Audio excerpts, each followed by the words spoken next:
Sejam bem-vindos a mais um episódio, nosso episódio número 5, e a gente vai falar um pouquinho sobre exames laboratoriais. Um tema muito interessante, um tema muito relacionado à prática, ao meu dia a dia, né, ao dia a dia da maioria dos médicos, e os pacientes hoje cada vez estão tendo mais informação, graças a Deus, e a gente pode trazer um pouquinho de informação para vocês. Primeiro, para vocês entenderem o que são os exames e o que vocês podem fazer com essas informações.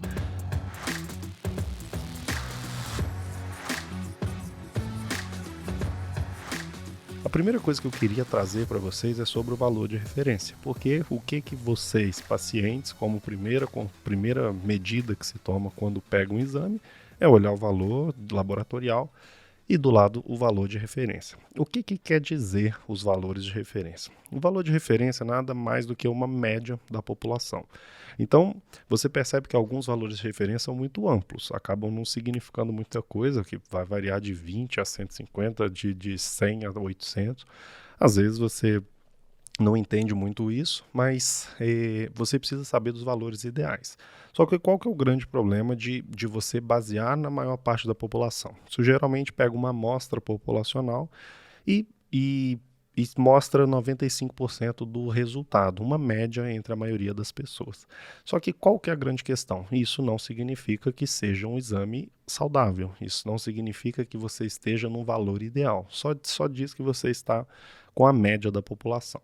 E a gente sabe hoje que a maioria da população está faltando e muito saúde, não é pouca. Então, se você for pelos valores de referência, a chance de você ficar apenas na média e ter um monte de sintoma, mas com aqueles exames normais, são enormes. E isso a gente já cansou de ver na prática, que a gente tem muito paciente que chega com diversos sintomas, mas, doutor, meus exames estão normais. Estão normais porque estão dentro de um valor de referência, mas talvez não estejam normais para a sua performance, para o seu dia a dia, para a sua rotina. Talvez você precise de valores ótimos, que a gente chama hoje, ou valores ideais para cada pessoa.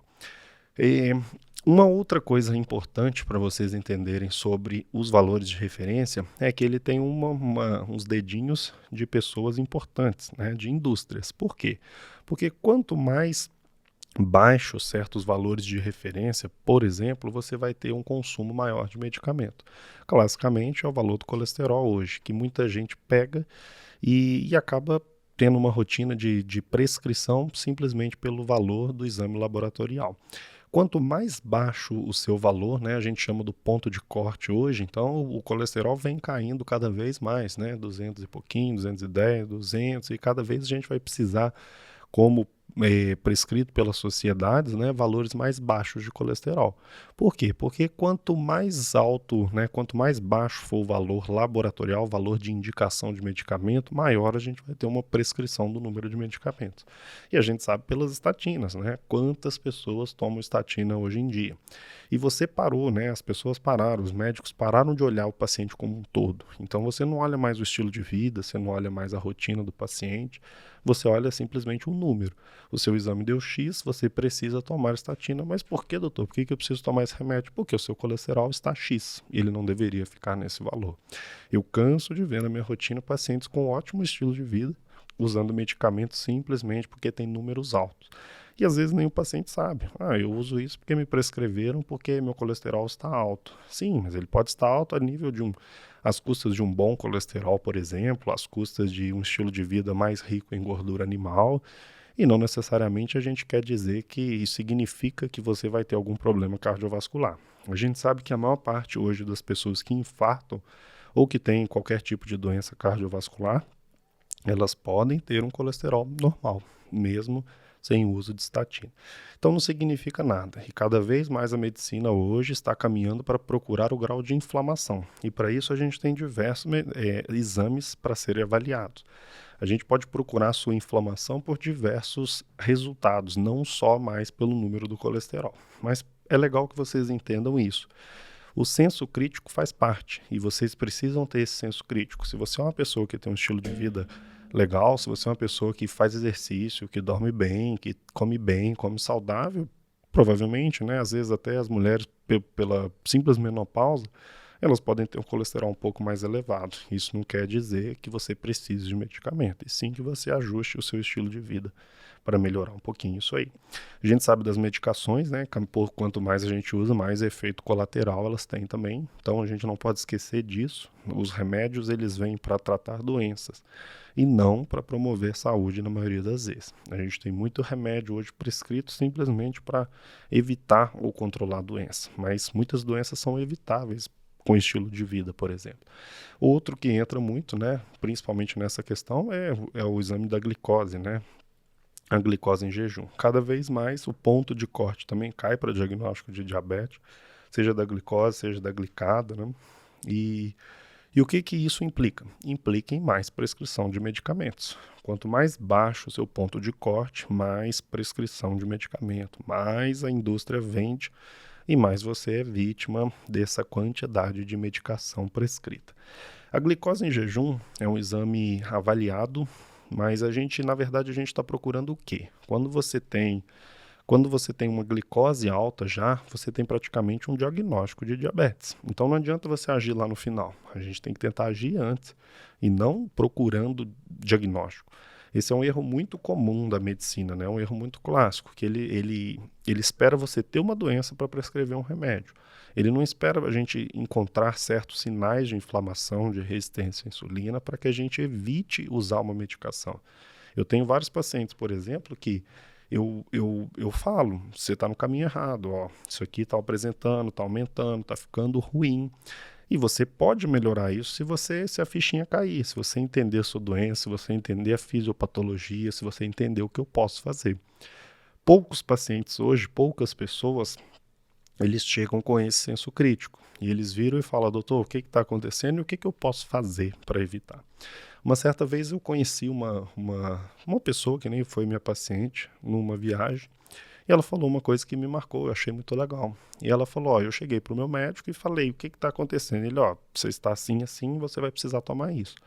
Mas eu quero saber o que eu faço, o que eu posso fazer para não tomar isso. Porque não é possível que o único tratamento seja um remédio.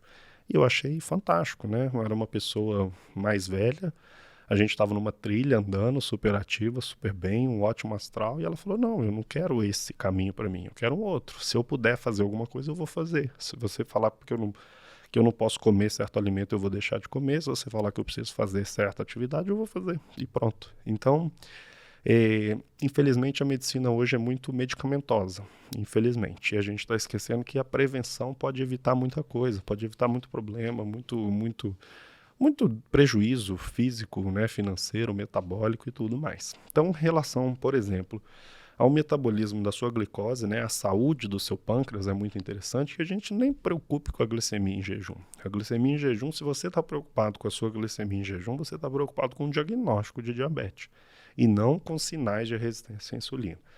E qual que é a melhor forma da gente ver? Por exemplo, o exame de insulina. O que o exame de insulina significa? Significa o quanto o seu corpo está trabalhando para manter níveis ótimos de glicemia. Então, uma coisa simples. O que significa? Quando você pega um exame de sangue, fura o dedinho e coloca no aparelho e vê lá 100 de glicose, 100 de glicemia. O que isso significa? Significa que o seu pâncreas está produzindo X unidades de insulina para manter aquele 100 de glicemia no sangue. Qual que é a diferença? Você pode ter um paciente que produz 20 unidades de insulina para manter 100 de glicemia no sangue, e você pode ter um paciente que produz 4 unidades de insulina para manter 100 de glicemia no sangue. Qual que é a diferença? A diferença é o desfecho. Se você exige mais do seu pâncreas, ele vai falhar mais cedo, mais precocemente. Se você não exige muito do seu pâncreas, esse pâncreas vai viver mais tempo. Eu comparo sempre com uma empresa, né? Se você tem uma empresa que gasta 40 funcionários, 20 funcionários para produzir um X de lucro, você vai ter um X de produção, você vai ter um lucro menor. Se você tem a mesma empresa que faz a mesma produção, mas gasta 4 funcionários, você vai ter um lucro muito maior.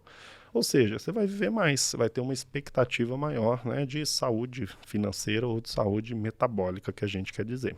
Um outro exame muito interessante relacionado à saúde pancreática é a sua hemoglobina glicada. O que é isso? A glicose, ela tem um efeito um pouco deletério no seu corpo, que é o efeito de glicação. Toda vez que você tem uma glicose muito alta no seu sangue, essa glicose ela tem uma capacidade de grudar em certas estruturas. E quando a gente pega uma hemoglobina glicada, o que é isso? É uma hemoglobina, é uma hemácia, né? Uma célula do sangue que ela tem glicoses grudadas nelas, coladinhas. O que isso mostra pra gente? Mostra pra gente mais ou menos os seus últimos 3 meses de controle glicêmico. Por que 3 meses? Porque é mais ou menos a vida média de uma hemácia. Uma hemácia dura em torno de 90 dias. Então, quando você pega uma hemácia e vê que ela está toda coladinha de glicose, mostra que nos seus últimos 90 dias a sua glicose estava um pouco mais alta. Então, passou de 5,7, por exemplo, a gente vai ter sinal de resistência à insulina. Está ficando alto nos demais períodos do seu corpo. E você pode pegar paciente que tem 4 de hemoglobina glicada, enquanto você pode pegar paciente que tem 5,8, 6, já mostrando uma resistência, e pacientes com valores acima de 6,1, geralmente a gente já fechando o diagnóstico de diabetes, né? E o que é o diabetes? O diabetes é um descontrole no metabolismo, né? No controle da sua glicemia. Então, quanto mais você evitar o excesso, seja da insulina, né, seja da glicose livre, mais saúde, mais longevidade você vai ter em relação ao seu pâncreas. Sobre o exame de sangue, o clássico hemograma. Também muito interessante, traz bastante informação para a gente. As pessoas acabam olhando apenas a quantidade, né? Tem anemia ou não tem anemia?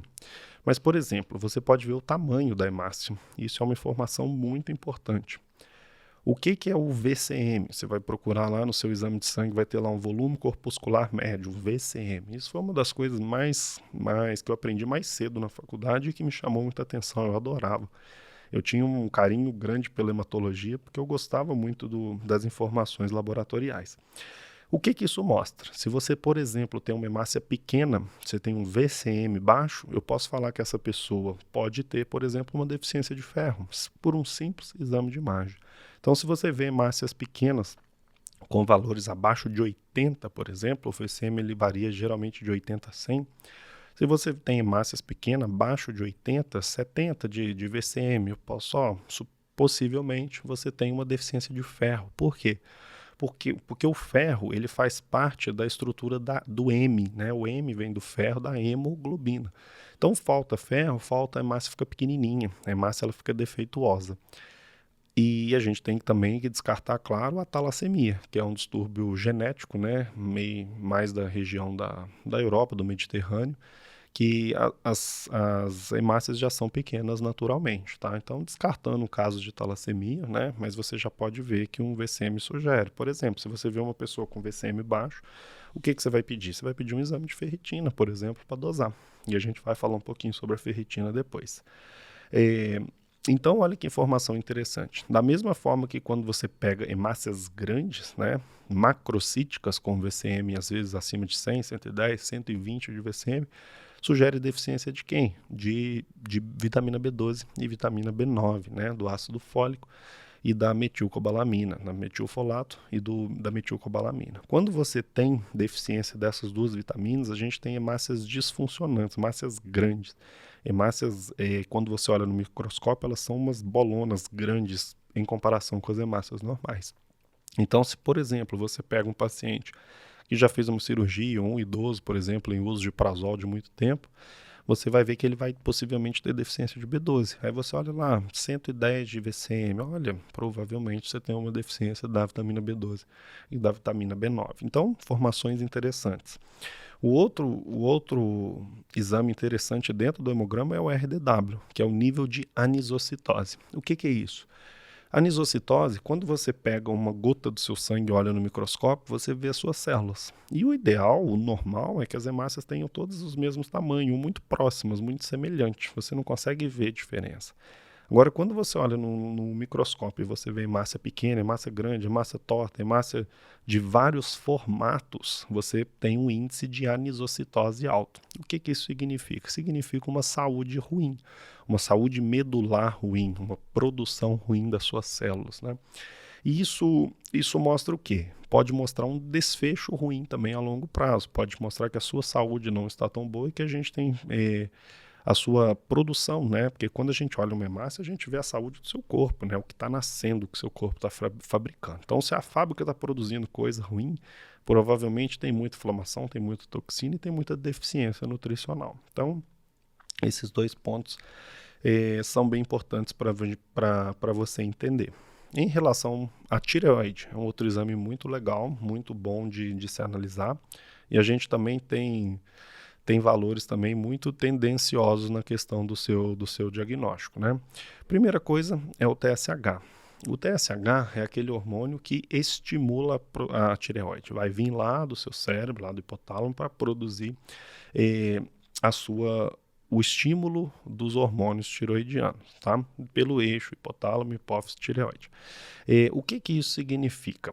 Ele vai vir, ele vai mostrar quanto maior o seu TSH, mais o seu corpo está pedindo a tireoide para produzir hormônio.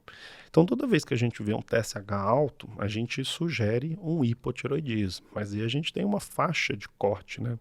Por exemplo, até 5, várias diretrizes consideram normal, mas a gente pode já ter um paciente com diversas queixas.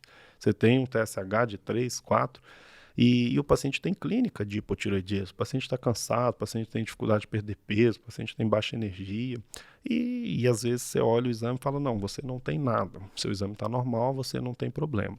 Só que o paciente tem clínica, e nesse ponto a clínica é muito importante. E o que a gente tem que ter conhecimento é que o TSH ele sofre influência de muita coisa. Por exemplo, você pode ter na leitura do exame vieses. Por exemplo, se a pessoa está tomando biotina, por exemplo, ela pode vir com TSH aumentado e não estar com isso, né? Então, a gente costuma trabalhar na clínica, né, na prática clínica, às vezes com TSH um ideal abaixo de 2. 2,5, 2. Agora, você precisa sempre avaliar o T4, porque o T4 é o principal hormônio produzido pela tireoide. O que a tireoide produz? T4 e T3, né? A tiroxina e a triiodotironina, T4 e o T3. O T4 é uma proteção da sua tireoide. Ele produz 80%, 90% da produção dos hormônios da tireoide são T4 e ele joga para a circulação. Só que quando ele circula, ele não é um hormônio ativo. A gente sabe que o hormônio tiroidiano é um hormônio com muita atividade, muita eficiência. Ele mexe muito no metabolismo. É o grande controlador que a gente tem da temperatura, por exemplo. Se você quer saber se você tem hipotiroidismo, o melhor exame para você ter é um exame clínico seu. Acordar, colocar um termômetro embaixo do braço, fazer uma média durante a semana, e se a gente tiver valores abaixo de 36,5, provavelmente você tem um hipotiroidismo. Porque a tireoide é o nosso grande termostato, é o nosso grande controlador da temperatura. Agora, o T4 no exame, a gente pode saber que o T4 precisa estar mais alto do que 1, por exemplo. Agora, o T3 é uma outra polêmica muito grande. Por quê? Porque para a sua tireoide funcionar adequadamente, esse T4 precisa ser convertido em T3 na periferia. E aí existem alguns fatores, principalmente a presença de zinco, de iodo. A gente precisa desses nutrientes para que eles tomem a forma ativa. E a gente também consegue dosar o T3, você também pode dosar. E o T3 ele precisa idealmente estar acima de 3. É muito comum na prática do dia a dia você ver prescrição apenas de levotiroxina, que é um hormônio patenteado, diferente da tiroxina, que é um hormônio bioidêntico, por exemplo, o hormônio natural. Então, na prática você vê muita prescrição de T4, mas pouquíssima prescrição de T3. O que acontece? Às vezes tem paciente com hipotiroidismo, medicado, com exames normais, mas com clínica ainda. Doutor, mas eu ainda estou cansado, eu ainda estou com a temperatura baixa, eu ainda estou me sentindo indisposto. Então, pode, às vezes, existir a necessidade de ser prescrito o T3 de uma forma complementar.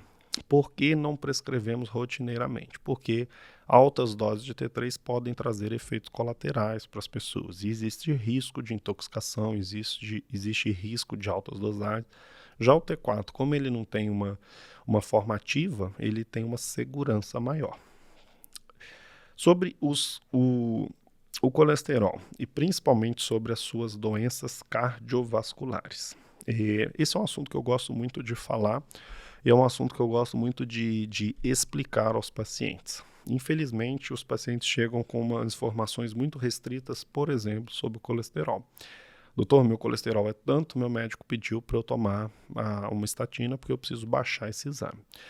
Qual é a grande questão? Antes de mexer no exame de sangue, de abaixar o colesterol de uma pessoa, a gente precisa entender o que é o colesterol e a gente precisa entender o que é uma inflamação. Porque se você... Qual que é a grande polêmica do colesterol?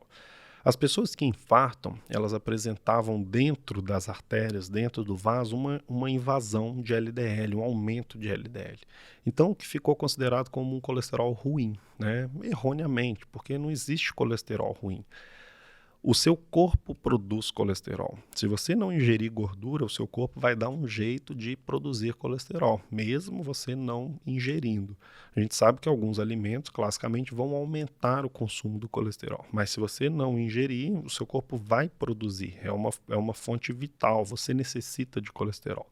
Por quê? Porque o colesterol ele tem um clássico efeito de proteção. Então, ele vai ajudar o seu sangue, ele vai limpar o seu sangue, ele vai limpar...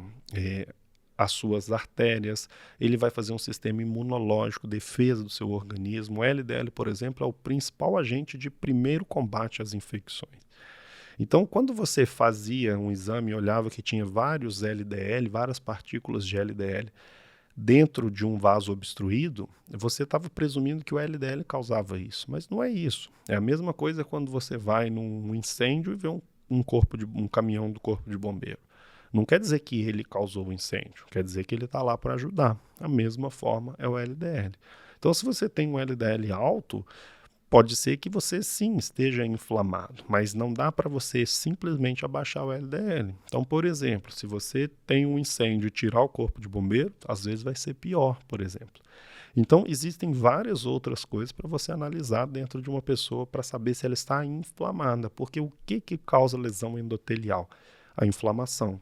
E a inflamação, junto com uma lesão endotelial, uma lesão do vaso, essa sim vai causar uma lesão e uma obstrução. Porque você tem um machucadinho dentro do vaso e esse machucadinho é infestado por partículas de LDL, mas para proteger, o simples efeito dela é proteger o seu corpo. E você interpreta errado e quer tirar. Vamos tirar a polícia, vamos tirar o bombeiro e vamos tirar a proteção que a gente tem. Então, existem vários outros exames para você analisar antes. Por exemplo, dentro do próprio LDL, você pode dosar o LDL que vai te fazer mal, que são duas subfrações do LDL, que são o LDL oxidado. Ainda é um exame muito caro, é um exame pouco solicitado, eu particularmente peço quase nunca, porque é um custo alto e você pode sugerir isso, você pode presumir isso por outros marcadores. Por exemplo, a gente pode ter a apolipoproteína A. A apolipoproteína A1 é um exame simples de dosar, que você vai ter uma relação muito interessante sobre a sua saúde cardiovascular. Existe a dosagem da ApoA e da ApoB, a apolipoproteína A e a apolipoproteína B. O que isso mostra para a gente? A apolipoproteína A, são partículas, componentes proteicos precursores do HDL. Então, vamos dizer assim, são bebezinhos que vão nascer do LDL para a sua saúde. Então, o HDL, desculpa, são bebezinhos de HDL, do bom colesterol. Por que a gente chama de bom colesterol? Porque são aquele colesterol, são aquelas partículas que tiram as toxinas do seu sangue e levam para o fígado. Então a gente chama eles de bom. Por quê? Porque relacionou que todas as pessoas que tinham uma maior saúde cardiovascular, as pessoas mais atletas, que movimentam mais, elas costumam ter um HDL mais alto. Significa que ela tem uma capacidade melhor de limpar o seu vaso, de limpar o seu organismo. Já o LDL, ele é conhecido por tirar as coisas do fígado, né? Trazer do fígado para o sangue. Então, como se fosse sujar. Mas, na verdade, a gente sabe que é uma função de defesa. Agora, se você tem bastante HDL, você tem uma saúde cardiovascular legal. E se você tem bastante ApoA, você tem os precursores também numa leva boa, por exemplo. Diferente da ApoB. A ApoB já são precursores do LDL. Então, antes de você olhar o colesterol e condenar uma pessoa pelo seu futuro, você pode, por exemplo, ver a relação ApoA e ApoB. Que o ideal é que seja pelo menos o dobro, né? Geralmente o dobro de ApoA em relação a ApoB. Mas rotineiramente eu pego, por exemplo, pacientes que têm ApoA igual a ApoB, por exemplo. Então isso já faz a gente abrir um pouquinho os olhos. Ou pacientes, às vezes, pior, que tem até um ApoB maior do que um ApoA. E esse paciente tem uma saúde cardiovascular pior. Aí esse paciente a gente já sabe que tem, a gente precisa ter os olhos abertos, porque ele precisa mudar o estilo de vida. Entende a diferença de você orientar um paciente, ó, seus exames não estão legais, seu corpo está pedindo ajuda, você precisa mudar. Ou você muda, ou você vai tomar um remédio e mesmo assim você vai ter risco de ter algum problema na sua vida. Existe também a dosagem da lipoproteína A. A lipoproteína A é um marcador meio genético, que algumas pessoas têm uma predisposição maior a riscos, a fenômenos tromboembólicos. Esse é um exame que é difícil abaixar e é difícil explicar porque é alto. Alguns pacientes têm uma lipoproteína bem alta, mostrando um caráter mais hereditário. E dá para melhorar sim pelo estilo de vida, mas é um exame que a gente pede, mas ele não dá para a gente bater muito martelo, porque pode ter gente que tem uma lipo alta, mas não vai ter nada. Mas da mesma forma que pacientes que têm lipoproteína altas e vão acabar tendo algum desfecho, né? Sempre associado ao estilo de vida. Sempre, gente, sempre, sempre, sempre. A maior parte de uma doença vai ter relação com o seu estilo de vida. É como se a lipoproteína A fosse um gatilho. Mas para você disparar esse gatilho, você precisa apertar o gatilho. Então, é como se o seu estilo de vida fosse a contração. E o gatilho está lá, a lipoproteína A está lá. Outro marcador muito interessante é a homocisteína, pouco utilizado, aumentou muito, né? Ultimamente tem muita gente analisando a homocisteína, mas foi um exame meio esquecido de uns tempos para cá. E no passado, na verdade. A homocisteína, ela mostra muito a capacidade de metilação, de limpar o organismo. O que é metilar? Metilar é como se você neutralizasse radicais livres. Os radicais livres, eles existem, tudo que acontece de ruim no seu corpo, ele libera radical livre. E o que o radical livre ele faz? Ele faz algum dano ao seu organismo.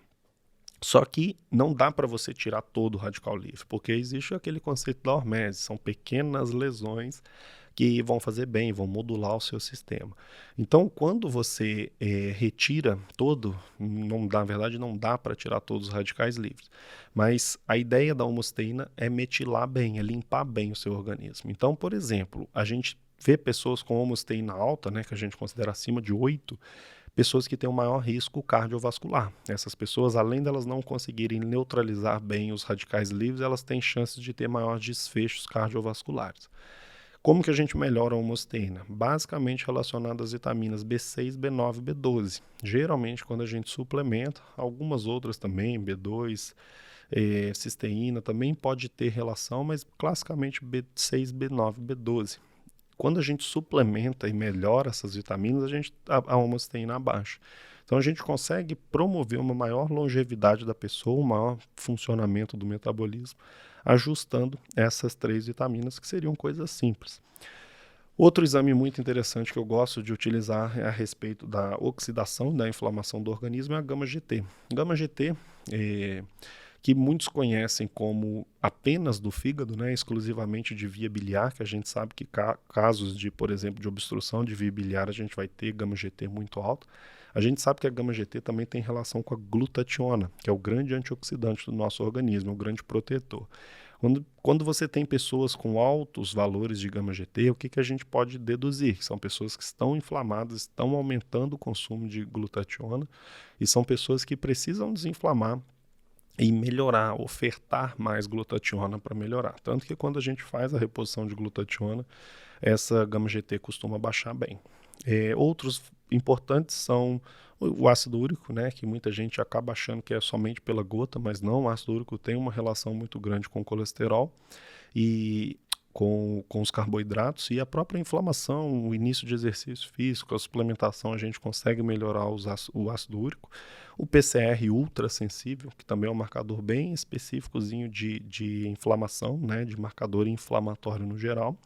E os triglicérides, que é uma informação muito importante a respeito do metabolismo. Os triglicérides é como se eles fossem estoque de energia. Então, aquela pessoa que tem um triglicerídeo alto, ela significa o quê? É uma pessoa que geralmente é sedentária, né? Porque se você não gasta os seus estoques, e aquela pessoa que, na verdade, tem uma oferta muito grande de carboidrato, principalmente carboidrato líquido, né? Aquela pessoa que bebe cerveja, bebe muito suco, bebe muito refrigerante. Essa pessoa ela costuma ter valores altos de triglicéridos. Por quê? Porque o carboidrato líquido ele tem uma ingesta muito fácil você ingerir grandes volumes de carboidrato.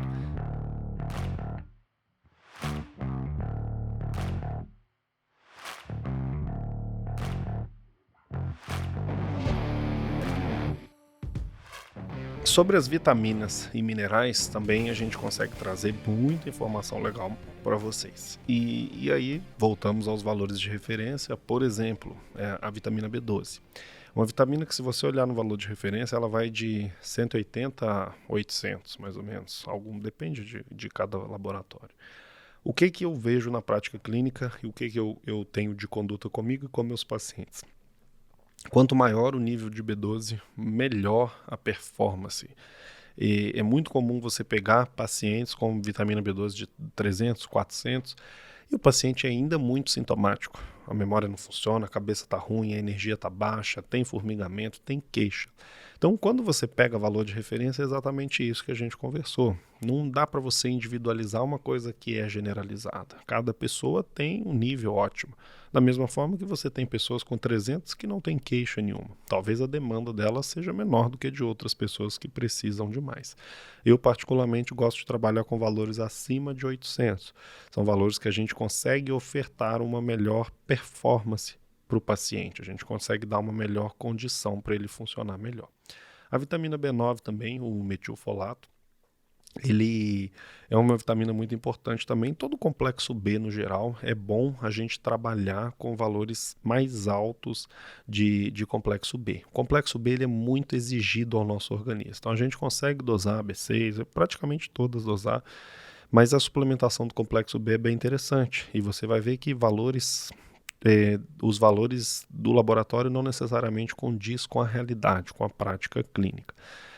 Então, o metilfolato também, né, a vitamina B9, lembrando sempre de usar o metilfolato, né, e não o ácido fólico, porque não são todas as pessoas que convertem o ácido fólico em metilfolato. Algumas pessoas possuem o defeito nesse gene e não é pouco comum.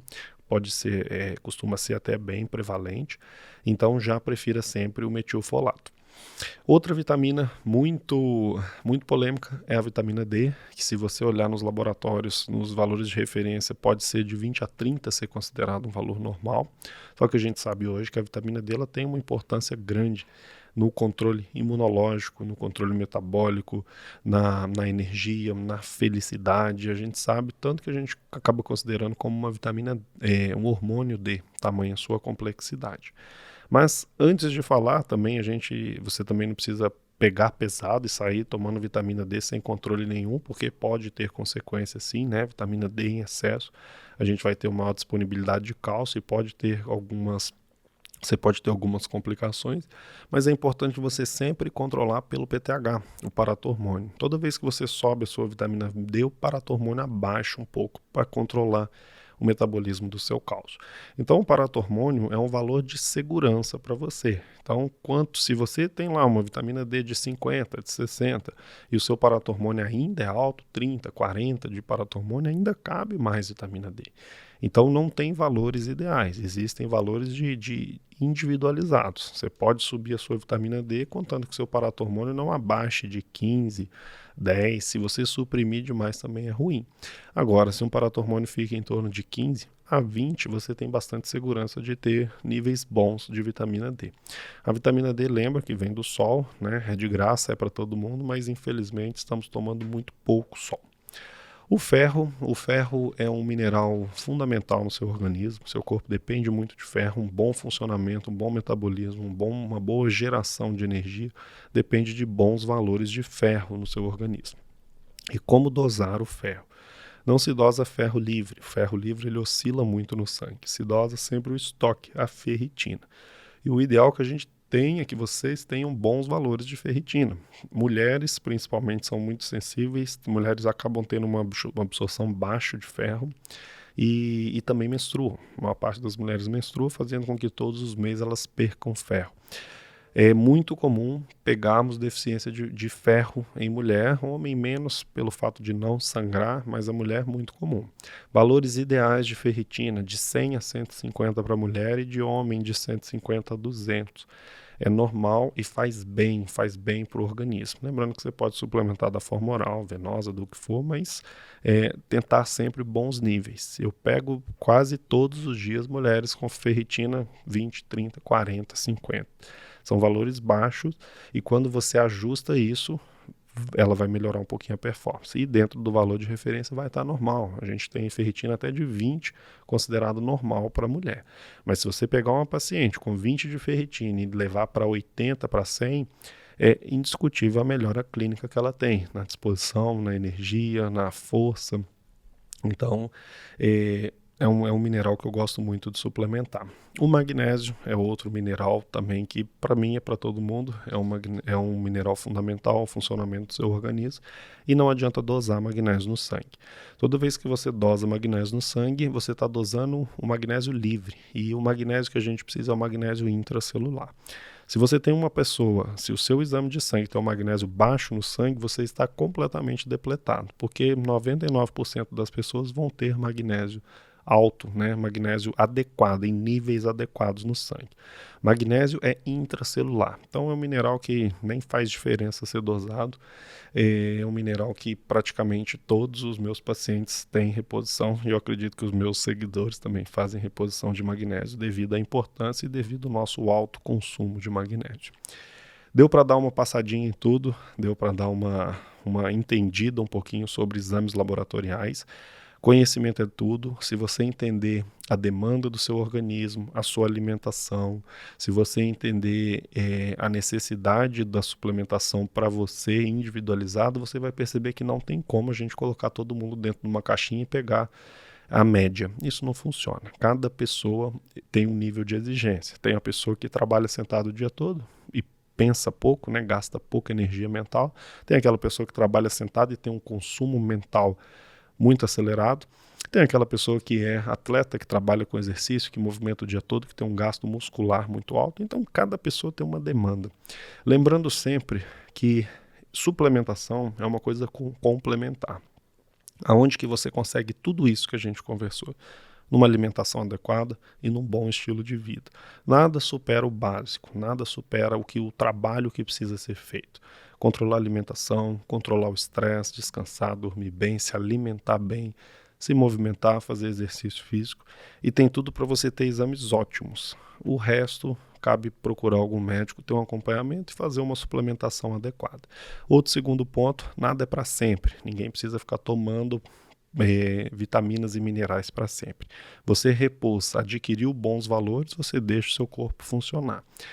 Menos é mais e mais também pode fazer, o excesso também pode causar prejuízo. Então cuidado com a falta de acompanhamento, cuidado com a informação que você recebe na internet ou aqui mesmo no podcast.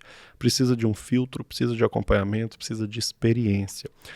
Algumas pessoas, o que o médico traz da experiência dele é isso, é saber ver como a pessoa funciona melhor, qual paciente precisa de mais, qual paciente precisa de menos, mas vocês como pacientes, como entusiastas aí da informação e da saúde, vocês precisam ter o básico de conhecimento. Isso vai fazer com que vocês consigam discutir com o médico, com o tratamento, com a proposta de saúde para vocês. Façam bom uso de todas as informações, espero que tenha sido útil, espero que eu tenha trazido bastante informação legal para vocês e nunca esqueça, estilo de vida é tudo.